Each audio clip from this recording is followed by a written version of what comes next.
नमस्कार। अपन समाचार में स्वागत है। शुरू करी प्रतिनिधि सभा विघटन के प्रसंग से। राष्ट्रपति विद्या भंडारी मंत्रिपरिषद के सिफारिश में संसद के निचलका सदन प्रतिनिधि सभा विघटन का मध्यावधि निर्वाचन के दिन तोकलिने। राष्ट्रपति कार्यालय से जारी विज्ञप्ति में नेपाल के संविधान के धारा 76 के उपधारा 7 बमोजिम नेपाल सरकार मंत्रिपरिषद से मिति 2078 जेठ 8 गते में निर्णय भ वही बमोजिम सम्माननीय प्रधानमंत्री से सिफारिश भेला से उक्त सिफारिश बमोजिम वर्तमान प्रतिनिधि सभा विघटन का दोसर प्रतिनिधि सभा के पहिल चरण के निर्वाचन 2078 साल कार्तिक 26 गते शुक्र दिन आ दोसर चरण के निर्वाचन 2078 साल मंगसिर 3 गते शुक्र दिन संपन्न करजका निर्वाचन के गते तोकलिने। प्रधानमंत्री केपी शर्मा ओली नेतृत्व के मंत्री परिषद शुक्र के रात बैसल आकस्मिक बैठक से प्रतिनिधि सभा विघटन आ निर्वाचन कर सिफारिश कर प्रवक्ता पार्वत गुरुङ जानकारी देने छला। मंत्रिपरिषद के बैठक आ राष्ट्रपति भंडारी ओली आ नेपाली कांग्रेसक सभापति शेरबहादुर देउवा दुनू के प्रधानमंत्री पद के लेल कैल गेल दावी में बहुमत पहुंचा के आधार नहीं देखल गेल कही का खारिज केला बाद बनल। ओली सरकार प्रतिनिधि सभा विघटन के सिफारिश केने ई दोसर बेर रहल। ऐसा पहिने सर्वोच्च अदालत विघटन के सिफारिश के असंवैधानिक घोषणा केने छल। ओली सरकार बृहस्पति दिन संसद से विश्वास के मत लेबन नहीं सकल कहत धारा 76 के उपधारा 5 बमोजिम राष्ट्रपति के सिफारिश केने छल। राष्ट्रपति शुक्र के साँझ दावी प्रस्तुत कर देने समय अवधि में देउवा आ ओली दुनू जना दावी प्रस्तुत केने छला, लेकिन राष्ट्रपति कार्यालय से शुक्र राइते में दुनू दावी संसद में विश्वास के मत लेब सक के आधार नहीं देखल गेल वक्तव्य जारी केने छली।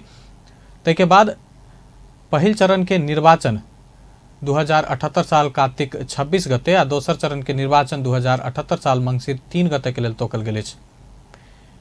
विपक्षी गठबंधन के राजनीतिक दल सब राष्ट्रपति विद्या भंडारी प्रतिनिधि सभा विघटन का मध्यावधि निर्वाचन के घोषणा केने कदम के विरुद्ध में राजनीतिक आ कानूनी रूप से प्रतिवाद कर के निर्णय केलक।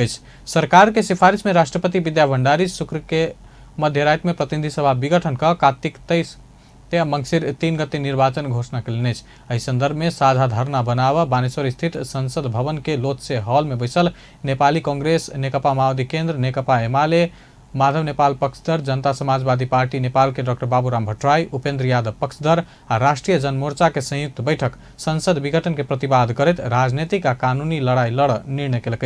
बैठक राष्ट्रपति आ प्रधानमंत्री से असंवैधानिक, अलोकतांत्रिक, स्वेच्छाचारी, निरंकुश आ प्रतिगमनकारी कार्य भेल कहत ओहि के भर्त्सना केलक। विपक्षी गठबंधन के बैठक के निर्णय विषय में जानकारी दैत नेकपा माओवादी केन्द्र के अध्यक्ष पुष्पकमल दाहाल प्रचंड अपना सब प्रधानमंत्री आ राष्ट्रपति के कदम के विरुद्ध में सर्वोच्च अदालत जेबाक बतौलन।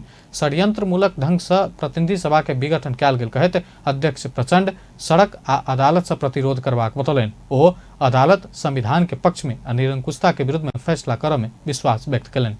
हस्ताक्षर सहित हामी सर्वोच्चमा जान्छौं र जसरी हिजो संसद विघटन एउटा निरंकुश कदम हो, प्रतिगमनकारी कदम हो भनेर त्यसको सडकमा पनि र अदालतमा पनि राम्रै प्रतिवाद भयो र अदालतले अन्ततः संसद पुनर्स्थापना गर्ने निर्णय गर्यो।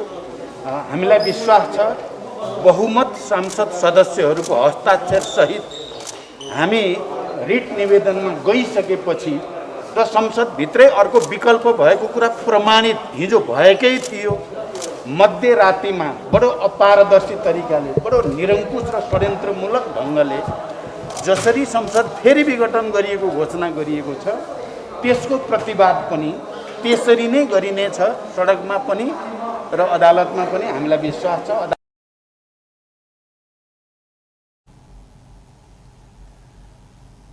अध्यक्ष प्रचंड स्थानीय तह से ऐके प्रतिवाद कैल जात बतौलन। अदालत में सशक्त बहस भक फेर से संसद पुनर्स्थापना हेबा में विश्वास व्यक्त कलन।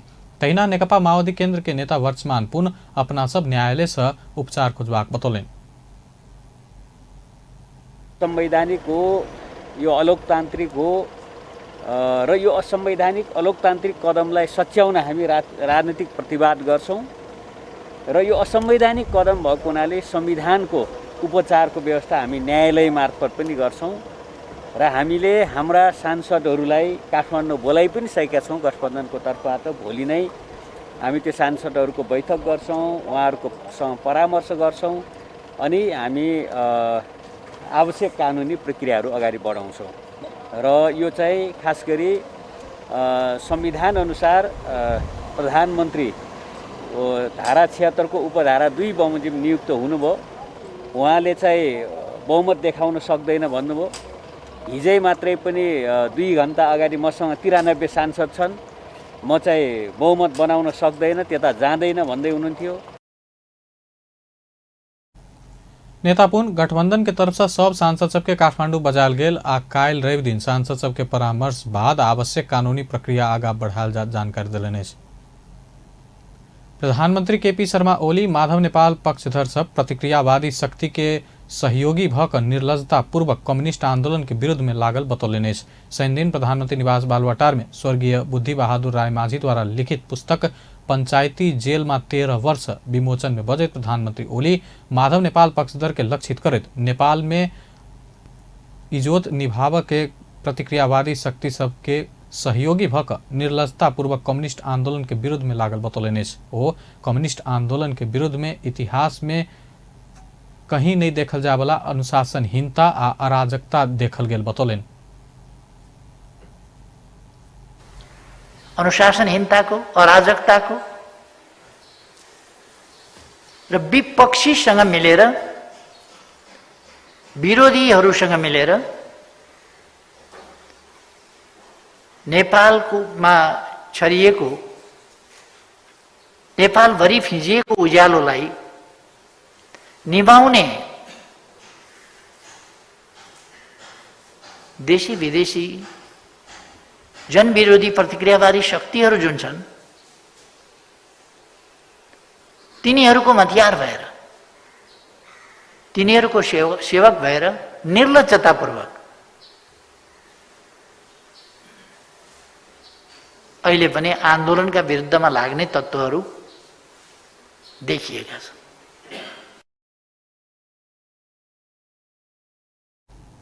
प्रधानमंत्री ओली प्रतिकूल अंतर्राष्ट्रीय परिस्थिति के बीच ऊंचाई में पहुंचौने कम्युनिस्ट आंदोलन के ध्वस्त पार के प्रयास स्वरूप पार्टी फुटायल गेल आरोप लगौलनि।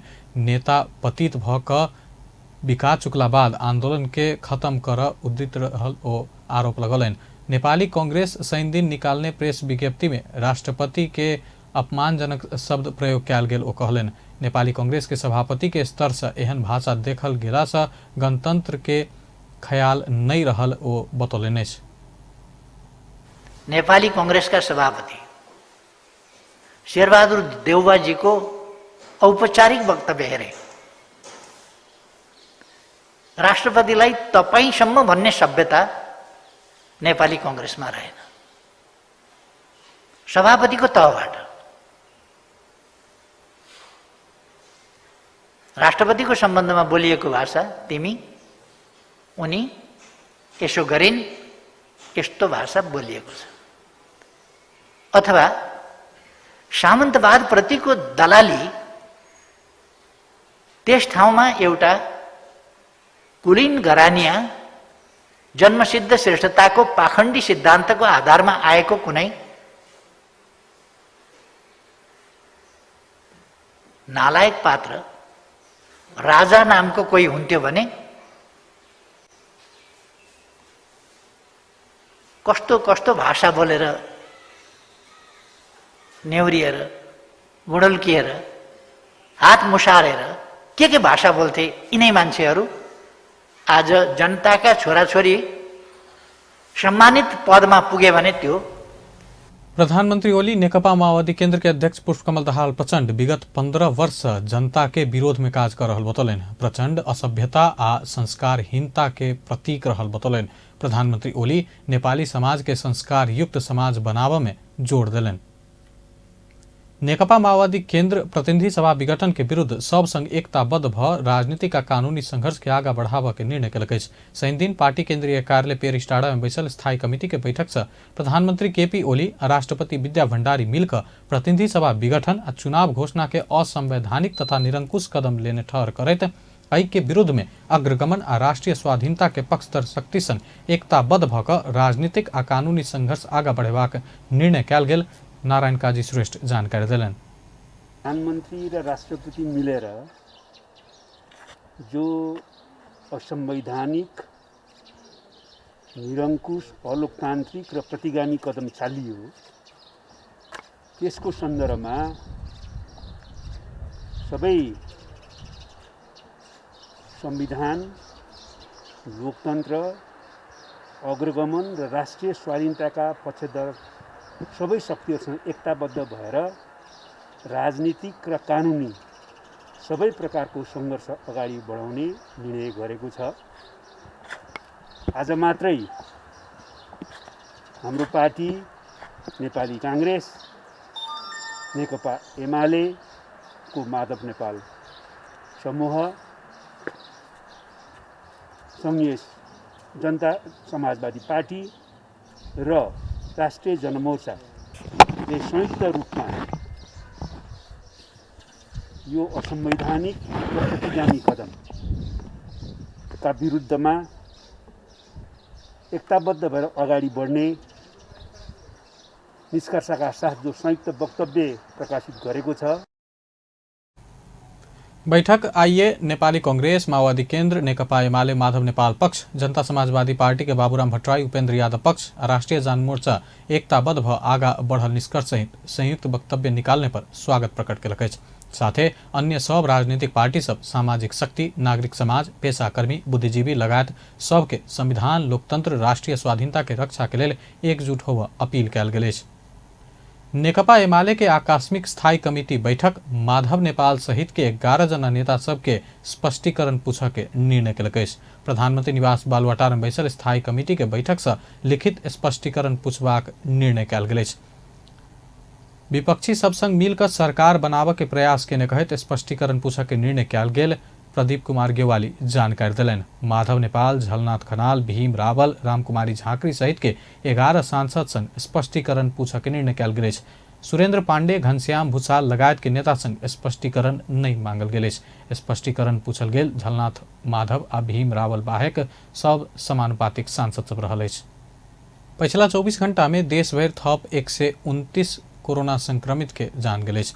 एहि संगे नेपाल में कोरोना संक्रमण से जान गुमावे वाला के संख्या 6153 पहुंचल अछि। देश भर थप 8980 जना में पिछला 24 घंटा में कोरोना वायरस संक्रमण पुष्टि भेल अछि। पिछला 24 घंटा में काठमांडू उपत्यका में 2300 से बेसी जना में संक्रमण पुष्टि भेल अछि। काठमांडू जिला में 1811, ललितपुर में 338, भक्तपुर में 179 जना में संक्रमण पुष्टि भेल अछि। एहि संगे पिछला 24 घंटा में देश भर 8848 जना संक्रमण मुक्त भेल अछि।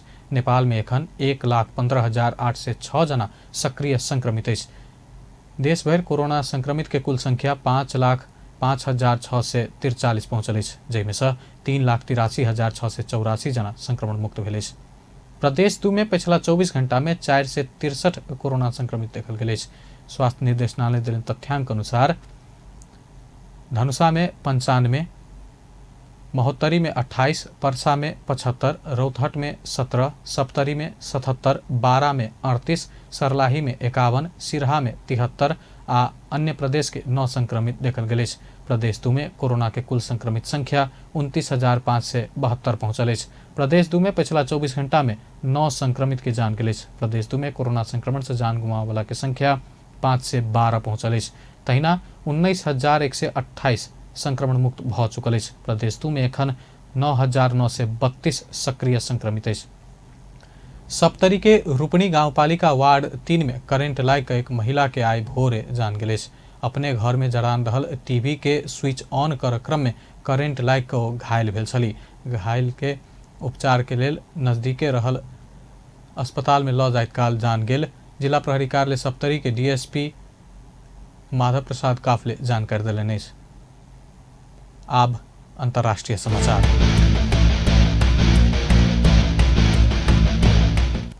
भारत में पिछला 24 घंटा में कोरोना वायरस के थप 2.5 लाख से बेसी संक्रमित देखल गेल अछि। सरकारी अधिकारी सब देने जानकारी अनुसार 2,57,299 जना में संक्रमण देखल गेल अछि। पिछला 24 घंटा में 4,194 जना के कोरोना वायरस संक्रमण से जान गेल अछि।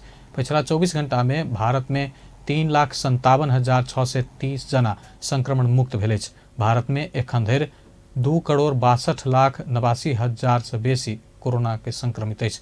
संक्रमण मुक्त होबय वाला के कुल संख्या 2,30,70,000 से बेसी रहल अछि। 29,23,400 से सक्रिय संक्रमित रहल अछि। तहिना भारत में कोरोना वायरस के कारण एखन धरि 2,95,525 जना के जान जा चुकल अछि। भारत में एलोपैथी विरुद्ध अवैज्ञानिक धारणा दैत आयल कहैत योग गुरु बाबा रामदेव के कार्यवाही करऽ के लेल भारतीय मेडिकल एसोसिएशन IMA मांग केलक अछि। भारतीय चिकित्सक सबके संस्था IMA बाबा रामदेव के महामारी रोग एन अंतर्गत मुद्दा चलाव कहैत उनकर धारणा देश के साक्षर समाज आ गरीब व्यक्ति के लेल खतरा भेल जनौलक अछि। सोशल मीडिया में प्रसारित वीडियो के उद्धृत करैत भारतीय medical association IMA Baba Ramdev allopathy मूर्ख विज्ञान कहने में आपत्ति जनौलक अछि। का तमाशा है, एलोपैथी एक ऐसी स्टूपिड और दिवालिया साइंस है कि पहले क्लोरोक्विन फेल हुई, फिर रेमडेसिविर फेल हो गई, फिर एंटीबायोटिक्स इनके फेल हो गए, फिर स्टेरॉइड इनके फेल हो गए, प्लाज्मा थेरापी के ऊपर भी कल बैन लग गया और इवरमाक्टिन भी फेल हो गया और जो है अभी एक बुखार के लिए क्या दे रहे हैं वो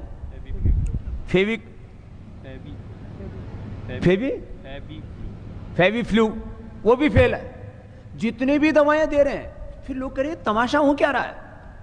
बुखार की दवाई उनकी कोई कोरोना के ऊपर काम नहीं कर रही, क्योंकि आप बॉडी का टेम्परेचर उतार देते हैं। टेम्परेचर जिस कारण से आ रहा है, उस वायरस को, उस इन्फ्लेमेशन को, उस बैक्टीरिया को, उस जो है अलग उस फंगस को, जो भी अलग अलग प्रकार के इन्फेक्शन से जिस कारण से बुखार हो रहा हो, उसका निवारण तुम्हारे पास में है नहीं, तो कैसे ठीक करोगे। जितने लोगों की मौत हॉस्पिटल न जाने के कारण से हुई, ऑक्सीजन न मिलने के कारण से हुई है, उससे ज्यादा लोगों की मौत ऑक्सीजन के बावजूद हुई है, दवा एलोपैथी की दवा मिलने के बावजूद हुई है, स्टीराइड की वजह से हुई है। ये कोई ताली बजाने की बात नहीं है, वैसी बात बता रहा हूं, ये पीड़ा की बात है। बाबा रामदेव एलोपैथ के कारण बहुत लोग के जान गेल कहैत ओ एलोपैथ बेकार विज्ञान रहल बतौलनि अछि। IMA बाबा रामदेव के बहुत लोग के जान जोखिम में पार वाला अभियोग में मुद्दा दायर करब मांग केलक अछि। इस संस्था द्वारा आइ प्रकाशित विज्ञप्ति में भारतीय केंद्रीय स्वास्थ्य मंत्रालय से योग गुरु रामदेव विरुद्ध कार्यवाही करब मांग करैत एलोपैथ आ वैज्ञानिक दवाई के बदनाम करऽ वाला व्यक्ति के भड़काव के आरोप लगाओल गेल अछि। बेस्त अपन समाचार एखन लायत बा, पल पल खबर तेज नजर देखैत रहिए अपन टेलीविजन। नमस्कार।